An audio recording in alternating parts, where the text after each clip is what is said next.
নমস্কাৰ, মই নৱজ্যোতি কলিতা। অসম চৰকাৰৰ সৰ্ববিলাসী আঁচনি বুলি কয় অৰুণোদয় আঁচনি, আৰু এই আঁচনিখনৰ জৰিয়তে ২৭ লাখ দৰিদ্ৰ অসমত বসবাস কৰা মহিলাক সামৰি লৈছে আৰু ৮৩০ টকাকৈ মাহেকে তেওঁলোকৰ একাউণ্টত সোমাব। কিন্তু দুখৰ বিষয়টো হৈছে এতিয়া এই আঁচনিখনত সোমাই পৰিছে দুৰ্নীতি। ৰাজ্যৰ ভিন্ন প্ৰান্তৰ পৰা অৰুণোদয় আঁচনিৰ নামত চলা দুৰ্নীতিৰ খবৰ আহিল PI নিউজৰ ষ্টুডিঅ' ডেস্কত। তাৰ ভিতৰতে দুটা অঞ্চলৰ দুৰ্নীতিৰ খবৰ মই আপোনালোকক আজি দেখাম। বদদ্ৰপাত আৰু কামপুৰত দুৰ্নীতিৰ খবৰ। দুৰ্নীতি এনেধৰণে শিপাইছে যে পঞ্চায়ত প্ৰতিনিধিসকলে নিৰ্বাচন কৰে তেওঁলোকৰ অঙহী বঙহী আৰু বিজেপি কৰ্মী হ'লেহে ৩৮ টকাটো একাউণ্টত সোমায়। আৰু কাটৰ অনুৰোধ কৰিছে যিসকল ভুক্তভোগী তেওঁলোকে সেৱা জনাইছে অসমৰ স্বাস্থ্যমন্ত্ৰী বিত্তমন্ত্ৰী হিমন্ত বিশ্ব শৰ্মালৈ যে অৰুণোদয় আঁচনিখন প্ৰপাৰলি ব্যৱহাৰ কৰক, দুৰ্নীতি মুক্ত কৰক। মই কেইটামান ছবি আপোনালোকক দেখাই লওঁ এই প্ৰতিবেদনত।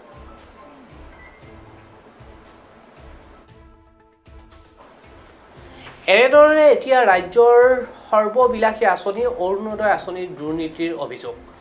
প্ৰথম কামপুৰৰ বকুলগুৰি গাঁও পঞ্চায়তত আজি উত্তপ্ত পৰিস্থিতি। অৰুণোদয় আঁচনিৰ দুৰ্নীতিৰ অভিযোগ। কামপুৰ বকুলগুৰি গাঁৱৰ পঞ্চায়তত উত্তপ্ত পৰিস্থিতি। উত্তেজিত ৰাইজে পঞ্চায়তত ওলোমাই প্ৰতিবাদৰ পিছত তলা। উত্তেজিত ৰাইজে পঞ্চায়তৰ কাৰ্যালয় শিলগুটিও নিক্ষেপ কৰে। অৰুণোদয় আঁচনিৰ নামত ব্যাগম দুৰ্নীতি কৰাৰ অভিযোগ উত্থাপন কৰে আৰু বকুলগুৰি একাংশ ৰাইজে প্ৰকৃত হিতাধিকাৰীক বঞ্চিত কৰাৰ অভিযোগ ৰাইজৰ। ৰাইজে বাছনি কৰি দিয়া হিতাধিকাৰীৰ বাছনিৰ তালিকাত প্ৰাপ্য হিতাধিকাৰীৰ নাম কৰ্তন কৰি টকাৰ বিনিময়ত একাংশৰ নাম অন্তৰ্ভুক্ত কৰাৰ অভিযোগ আৰু বঞ্চিত কৰিছে হিতাধিকাৰী। বহু ৰাইজে পাবলগীয়া সেই টকা নোপোৱাৰ বাবে উত্তপ্ত পৰিস্থিতি কৰে আৰু পঞ্চায়তখনৰ সচিবৰ লগতে সভানেত্ৰীগৰাকীকো পঞ্চায়তৰ ঘৰৰ ভিতৰতে তলা লগাই আবদ্ধ কৰি ৰাখে। আৰু এনেকুৱা ধৰণৰ পৰিৱেশ দেখা পোৱা গৈছিলে কামপুৰ বকুলগুৰি গাঁও পঞ্চায়তত। ঠিক সেই সমান্তৰালভাৱে ৰাজ্যৰ অভিলাষী আঁচনি অৰুণোদয়খনৰ যি অসম চৰকাৰে ২৭ লাখ দৰিদ্ৰ পৰিয়ালক সামৰি লয় আৰু প্ৰতিজন হিতাধিকাৰীকে মাহে ৩৮ টকাকৈ আগবঢ়াব চৰকাৰে, এই আঁচনিৰ জৰিয়তে বিজেপি চৰকাৰে দিলে এক মহানুভৱতাৰ পৰিচয়। কিন্তু একাংশ পঞ্চায়ত প্ৰতিনিধি আৰু পঞ্চায়তৰ বিষয়া কৰ্মচাৰীৰ অনিয়মৰ বাবে অৰুণোদয় আঁচনিৰ তালিকাৰ পৰা বাদ পৰি প্ৰকৃত হিতাধিকাৰীৰ নাম। বদদ্ৰপা উন্নয়ন খণ্ডৰ সত্ৰ গাঁও পঞ্চায়তৰ এই আঁচনিৰ তালিকাত প্ৰস্তুতিকৰণত সাংঘাতিক চৰম অনিয়ম সংঘটিত হয়। বদদ্ৰপা উন্নয়ন খণ্ডৰ বদদ্ৰপা গাঁও পঞ্চায়তো ইয়াক লৈ বিভিন্ন ধৰণৰ উত্তপ্ত পৰিস্থিতি হৈ পৰে। পঞ্চায়তৰ সভানেত্ৰী নমিতা হাজৰিকা চৰকাৰৰ নীতি নিৰ্দেশনাক অংগুষ্ট দেখুৱাই নিজৰ খাম খেলি আৰু খুচিমতেই নিজৰ অঙহী বঙহীৰ নাম অন্তৰ্ভুক্ত কৰাৰ অভিযোগ আনিছে। আনকি আৰ্থিকভাৱে টনকিয়াল মহিলাৰ নামো তালিকাৰ অন্তৰ্ভুক্ত হোৱাৰ পিছতো বাদ পেলাই দিছে আৰু যিসকল নাম থাকিব নালাগে তেনেধৰণৰ ব্যক্তিৰো নাম তালিকাত প্ৰৱেশ কৰিছে।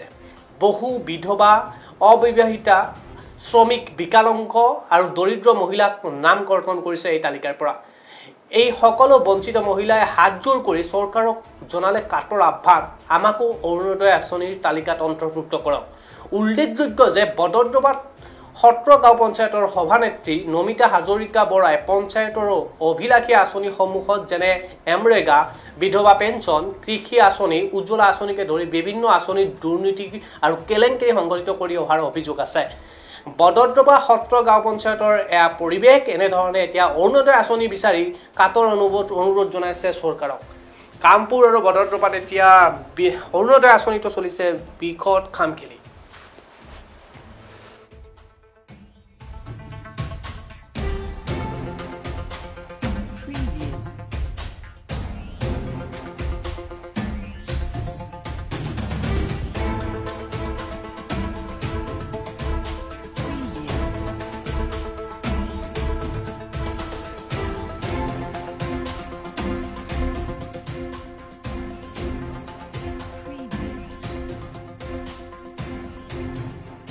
এইটো কাৰণতে ওলাই আহিবলগীয়া আছে।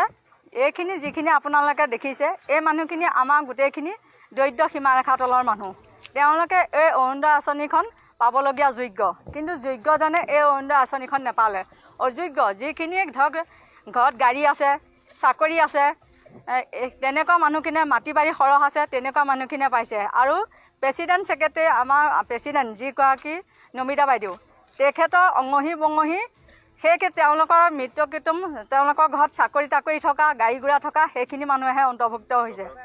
চৰকাৰক এটাই আহ্বান জনাওঁ যে আমাৰ যিখিনি দৰিদ্ৰ মানুহ এতিয়া বৰ্তমান ৰৈ গ'ল সেই মানুহখিনিক যিখন তালিকা আহিল তাৰ পৰা যাতে বঞ্চিত নকৰে, পুনৰ ভেৰিফিকেশ্যন কৰক, লাগে গাঁওবুঢ়াৰ লগত লৈ কৰক, কৰি পেলাই আমি যিনি পাবলগীয়া যোগ্য হয় আমাক দিয়ক, আৰু যদি পাবলগীয়া যোগ্য নহয় তেনেহ'লে আমাক নিদিলেও হ'ব। আমি সেইকাৰণে চৰকাৰক এটাই কৰজোৰে অনুৰোধ কৰোঁ, আমাৰ বটদ্ৰৱা সমষ্টিত ভেৰিফিকেশ্যন হ'ব লাগে। এইটো কাৰণতে ওলাই আহিবলগীয়া আছে। এইখিনি যিখিনি মেধি মই বটদ্ৰৱা সমষ্টিৰ পৰা কৈছোঁ যে আমাৰ যি ওপৰ মহলা মহোদয় আছে বিত্ত বিভাগৰ মুখ্যমন্ত্ৰী সৰ্বানন্দ সোণোৱাল, তেওঁলোকলৈ আমাৰ এটাই অনুৰোধ যে যিখিনি বঞ্চিত প্ৰকৃত উপযুক্ত মানুহ সেইখিনিয়ে আমাৰ বটদ্ৰৱা সমষ্টিত বঞ্চিত হৈছে। আৰু যেতিয়া আমি প্ৰেচিডেণ্ট এই যে অৰুণোদয় বা কৃষি লোন এই ক্ষেত্ৰত বা আৰু এতিয়া আগতে হস্ততাঁত শিল্পৰ কাৰণেও আহিছিলে, তাতো কিন্তু আমি উপযুক্তখিনিয়ে পোৱা নাই। যিখিনি মানে বব নাজানে, যিখিনি মানুহে কোনোদিন পথাৰ দেখা নাই, সেইখিনি মানুহ কিন্তু কৃষি লোন বা হস্তশিল্পত তেওঁলোকে পালে, কিন্তু আমাৰ নিচিনা যিখিনি উপযুক্ত সেইখিনি সদায় ৰৈ আছে। আৰু গ'লে আমি আকৌ অৰুণোদয় আঁচনিটো মোৰ অন্তৰ্ভুক্ত হোৱা নাই, কৃষি লোনতো নাপালোঁ আৰু সেইবিলাকতো পোৱা নাই। ভাবিছিলোঁ এবাৰ যিহেতু আহিছে কৃষি লোন নোপোৱাখিনিয়ে পাব চাগে, কিন্তু এতিয়া কৃষি লোন পোৱাখিনিয়েহে পালে, যিখিনি তেওঁলোকৰ নিজাববীয়া মানুহ। চৰকাৰক এটাই অনুৰোধ যে যিখিনি আমাৰ প্ৰকৃত উপযুক্ত মানুহ সেইখিনিৰ প্ৰত্যেকে ঘৰে ঘৰে লাগে ইনভেষ্টি কৰক, ভেৰিফিকেশ্যন কৰক, কৰি উপযুক্ত মানুহখিনিক দিয়ক। মই নাপালে একো আপত্তি নাই, কিন্তু উপযুক্ত মানুহখিনিয়ে পাওক, মোক সেয়াই অনুৰোধ চৰকাৰলৈ। মেধি মই বটদ্ৰৱা সমষ্টিৰ পৰা কৈছোঁ যে আমাৰ যি ওপৰ মহলা মহোদয় আছে বিত্ত বিভাগৰ মুখ্যমন্ত্ৰী সৰ্বানন্দ সোণোৱাল, তেওঁলোকলৈ আমাৰ এটাই অনুৰোধ যে যিখিনি বঞ্চিত। ইতিমধ্যে পিয়া নিউজৰ দৰ্শকসকলক জনালোঁ আৰু অসম চৰকাৰৰ প্ৰতি এটা আহ্বান আৰু এটা অনুৰোধ জনাইছোঁ যে এইসকল হিতাধিকাৰীয়ে এতিয়া সেৱা কৰি আপোনালোকক অৰ্থাৎ চৰকাৰ আৰু জিলা প্ৰশাসনত থকা ব্যক্তিসকলক অনুৰোধ জনাইছে যে তেওঁলোকৰ আঁচনিসমূহ প্ৰাপ্য ৰূপত দিয়ক চৰকাৰে। আৰু যিসকল পঞ্চায়ত প্ৰতিনিধিয়ে এতিয়া এই আঁচনিসমূহ ৰূপায়ণ কৰে অৰ্থাৎ গ্ৰাউণ্ড লেভেলত কাম কৰে, তেওঁলোকে একাংশ তেওঁলোকৰ নিজাববীয়া অঙহী বঙহী আৰু তেওঁলোকৰ দলীয় কৰ্মকৰ্তাৰ যিসকল আৰ্থিকভাৱে সচ্ছল হোৱা স্বত্তেও তালিকাত অন্তৰ্ভুক্ত কৰে, অৰ্থাৎ চৰকাৰে প্ৰদান কৰা আঁচনিসমূহ উপযুক্তভাৱে ভুক্তভোগী যিসকল ব্যক্তিয়ে পাব লাগে তাৰ পৰা বিৰত ৰাখিছে। ৰাজ্যৰ ভিন্ন প্ৰান্তৰ পৰা খবৰ আহিছিল, তাৰ ভিতৰত দুটা অঞ্চলৰ খবৰ আপোনালোকক দেখালোঁ। এনেকুৱা ধৰণৰ খবৰ যাতে আৰু কেতিয়াও নহওক তাৰ বিৰুদ্ধে এখন যুঁজ দিয়ক চৰকাৰেও, আৰু পিআই নিউজৰ সতীৰ্থসকল সদায় সংযুক্ত হৈ আছে। আৰু অৰুণোদয় আঁচনিৰ নামত এতিয়া বিভিন্ন ধৰণৰ খামখেলিৰ সৃষ্টি হৈছে। পৰৱৰ্তী পৰ্যায়ত আৰু আমাৰ কেমেৰা ঘূৰিব আৰু অসম চৰকাৰক আমি প্ৰতিটো খবৰ আপোনালোকক দেখাম, আৰু ইয়াৰ পিছত দায়িত্ব চৰকাৰৰ, দায়িত্ব জিলা প্ৰশাসনৰ, দায়িত্ব সচেতন ব্যক্তিৰ আৰু দায়িত্ব পঞ্চায়ত প্ৰতিনিধিসকলৰ, যিসকলে ব্যক্তিয়ে এই আঁচনিসমূহ ৰূপায়ণ বা পৰৱৰ্তী পৰ্যায়ত হিতাধিকাৰীৰ নাম তালিকা অন্তৰ্ভুক্ত কৰে তেওঁলোকৰ। বিদায় দিছোঁ এই খবৰটো দি, আৰু চাই থাকিব আপোনালোকে পিআই নিউজ, ৰাইজৰ দ্বাৰা ৰাইজৰ বাবে। ধন্যবাদ।